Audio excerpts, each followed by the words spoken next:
श्री शिवाय नमस्तुभ्यं। दोस्तों, जैसा कि आप सब जानते हो, कल है गुरुवार का दिन और गुरुवार के दिन पड़ रही है द्वादशी तिथि, जो कि बहुत ही खास और विशेष है। दोस्तों, बस आपको 41 चने की दाल से अचूक उपाय करना है।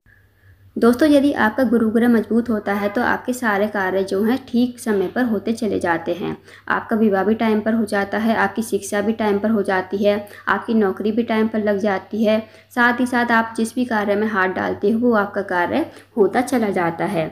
और यदि आपका गुरु ग्रह मजबूत नहीं है तो आपके हर कार्य में बाधा आएगी, आपकी शिक्षा पूरी नहीं हो पाएगी, आपको नौकरी नहीं लग पाएगी। यदि दोस्तों आपका गुरु ग्रह मजबूत नहीं है तो आप 41 चने की दाल वाला उपाय अवश्य कीजिएगा।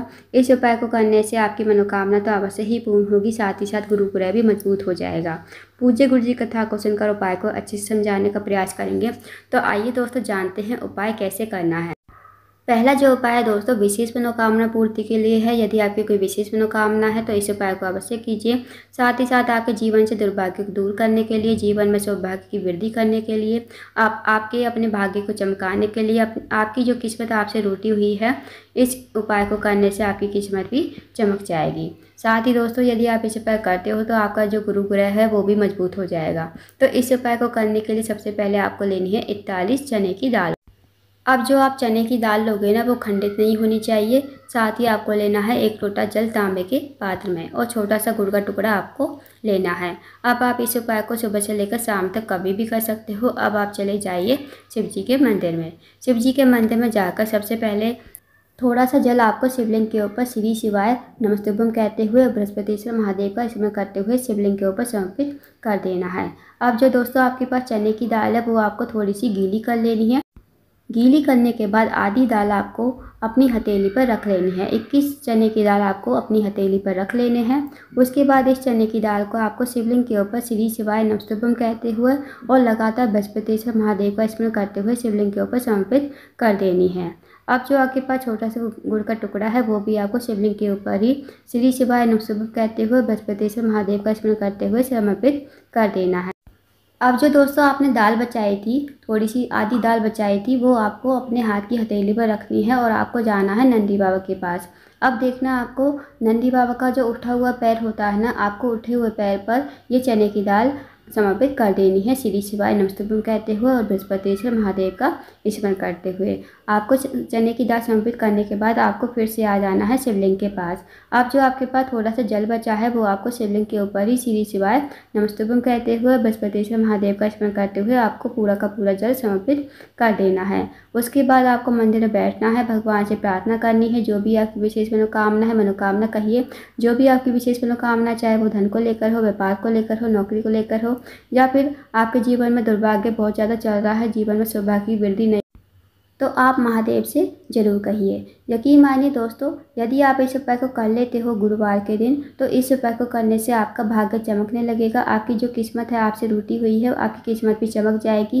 साथ ही साथ आपके जीवन में सौभाग्य की वृद्धि हो जाएगी और आपका गुरु ग्रह जो है मजबूत हो जाएगा। क्योंकि दोस्तों, गुरुवार के दिन शिवलिंग के ऊपर जो भी चने की दाल चढ़ाता है, वो चने की दाल जो है स्वर्ण के समान मानी जाती है। यदि हम शिवलिंग पर स्वर्ण समर्पित नहीं कर सकते तो कम से कम चने की दाल तो हम समर्पित कर ही सकते हैं, जो कि स्वर्ण के समान मानी जाती है। तो दोस्तों, इस विशेष उपाय को अवश्य कीजिएगा। गुरुवार के दिन द्वादशी तिथि है, बहुत ही अचूक एवं विशेष उपाय है। इस उपाय को करने से आपका गुरु ग्रह मजबूत हो जाएगा। जो भी आपके कार्य अटके हुए हैं वो कार्य आपके होते चले जाएंगे। अब जानते हैं दोस्तों अगले उपाय के बारे। अगला जो उपाय है दोस्तों, वह भी विशेष मनोकामना पूर्ति के लिए है। यदि आपकी कोई विशेष मनोकामना है, चाहे वो धन को लेकर हो, व्यापार को लेकर हो, नौकरी को लेकर हो, या फिर आपका कोई कार्य है बहुत दिनों से अटका हुआ है, पूर्ण नहीं हो रहा है, आपको जीवन में सफलता नहीं मिल पा रही है, तो इस उपाय को अवश्य कीजिए। इस उपाय को करने के लिए सबसे पहले आपको लेना है 1 लोटा जल तांबे के पात्र में, साथ ही आपको लेना है एक छोटा सा गुड़ का टुकड़ा। अब आपको सबसे पहले जो आपके पास 1 लोटा जल है, उनमें से थोड़ा थोड़ा जल आपको 4 स्थानों पर समर्पित करना है। सबसे पहला जो स्थान है वो है गणेश जी का स्थान, फिर भगवान कार्तिक के स्थान पर, फिर माता अशोक सुंदरी के स्थान पर, फिर पार्वती जी के हस्तकमल पर। अब दोस्तों, आप सबको पता होगा कि शिव जी का पूरा परिवार जो है जलाधारी पर ही विराजमान है। तो जो गणेश जी का स्थान होता है वो जलाधारी के राइट साइड पर होता है। तो थोड़ा सा जल आपको वहाँ पर समर्पित कर देना है श्री शिवाय नमस्तुभ्यं कहते हुए। अब जो दूसरा स्थान है वो है भगवान कार्तिकेय। भगवान कार्तिकेय का स्थान जलाधारी के लेफ्ट साइड पर होता है, तो वहाँ पर आपको श्री शिवाय नमस्तुभ्यम कहते हुए थोड़ा सा जल समर्पित कर देना है। अब जो तीसरा स्थान है वो है माता असौसुंदी। माता असौसुंदी जो है शिव जी की सबसे छोटी और प्रिय पुत्री है। माता असौसुंदी के स्थान पर आपको थोड़ा सा जल समर्पित कर देना है। अब जो दोस्तों चौथा स्थान है वो है पार्वती जी का हस्तकमल। तो पार्वती जी का हस्तकमल जहाँ शिवलिंग विराजमान होता है ना, नीचे आप देखना गोल गोल कटी भाग होता है, तो वही पार्वती जी का हस्तकमल होता है। तो वहाँ पर आपको थोड़ा सा जल श्री शिवाय नमस्तुभ्यम कहते हुए समर्पित कर देना है। अब थोड़ा सा जल आपको बचाना है। अब जो आपके पास छोटा सा गुड़ का टुकड़ा है ना, वो आपको लोटे के जल में ही डाल देना है। अब आपको इस लोटे के जल को हाथ में लेना है। जो भी आपकी विशेष मनोकामना है ना, बड़ी से बड़ी मनोकामना है, तो आप अपनी मनोकामना बोलिए, चाहे आपके जीवन में जो भी समस्या बोलिए, और इस लोटे के जल को श्री शिवाय नमस्तुभ्यम कहते हुए और लगातार बृहस्पतिश्वर महादेव का स्मरण करते हुए शिवलिंग के ऊपर समर्पित कर दीजिए। यकीन मानिए दोस्तों, यदि आप इस उपाय करते हो गुरुवार के दिन, तो आपकी जो भी मनोकामना होगी वो अवश्य ही पूर्ण हो जाएगी। साथ ही साथ आपके जीवन में कोई समस्या चल रही है तो वो समस्या भी समाप्त हो जाएगी, क्योंकि गुड़ वाला जल का उपाय करने से हमारा जो दुर्भाग्य होता है वो दूर होता है और जीवन में हमारे सौभाग्य की वृद्धि होती है। तो इस उपाय को भी अवश्य कीजिएगा, बहुत ही अचूक एवं विशेष उपाय है। अब जानते हैं दोस्तों अगले उपाय के बारे में। दोस्तों अगला उपाय है रोग मुक्ति के लिए। यदि आपके घर में कोई व्यक्ति काफ़ी दिनों से बीमार है, उसकी जो बीमारी है दूर होने का नाम नहीं ले रही है, तो इस उपाय को अवश्य कीजिए। इस उपाय को करने के लिए सबसे पहले आपको लेना है 1 लोटा जल तांबे के पात्र में, साथ ही आपको लेना है 1 बेलपत्र। अब जो आप बेलपत्र लोगे ना, कहीं से कटी फटी खंडित नहीं होनी चाहिए, इस बात का विशेष ध्यान रखना। अब दोस्तों आपको इस उपाय को सुबह से लेकर शाम तक कभी भी कर सकते हो। अब आप चले जाइए शिव जी के मंदिर में। शिव जी के मंदिर में जाकर सबसे पहले आपको 1 लोटा जल श्री शिवाय नमस्तुभ्यम कहते हुए शिवलिंग के ऊपर समर्पित कर देना है। अब जो आपके पास 1 बेलपत्र है ना, वो आपको अपने सीधे हाथ में रखनी है। उस रोगी व्यक्ति के लिए प्रार्थना करनी है। जो रोगी व्यक्ति आपके घर में काफ़ी लंबे समय से बीमार है, उसका नाम बोलना, गोत्र बोलना, और इस बेलपत्र को कुंदकेश्वर महादेव का नाम लेते हुए शिवलिंग के ऊपर समर्पित कर देना।